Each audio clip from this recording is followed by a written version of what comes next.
कराची में एक अफसोसनाक वाक़या पेश आया जहां मुसाफिर गाड़ी में आग लगने के नतीजे में 10 अफराद झुलस गए।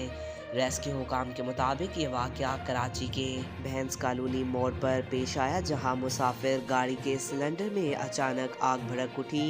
इस आग के नतीजे में वैन में सवार 10 अफराद जख्मी हो गए, जिनमें से 5 की हालत नाजुक है।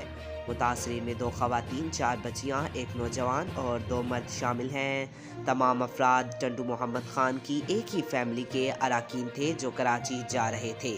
फायर ब्रिगेड की टीम फौरन मौके पर पहुंची और आग को काबू किया, जिसके बाद पुलिस ने हादसे की मजीद तफसीलात इकट्ठी की। आग लगने के बाद मुसाफिर गाड़ी के मालिक ने गैस फिलिंग स्टेशन बंद कर दिया। ताहम इस अफसोसनाक वाक़े ने एक सवाल खड़ा किया है कि इस तरह की गाड़ियों में सेफ्टी के इक़दामात मुनासिब हैं। आपका क्या ख्याल है इस हादसे के बाद? क्या मज़ीद एहतियाती तदाबीर की ज़रूरत है? कमेंट्स में अपनी राय का इज़हार करें। अभी तक के लिए इतना ही। मज़ीद ऐसी मालूमाती वीडियो देखने के लिए हमारे चैनल को सब्सक्राइब करें।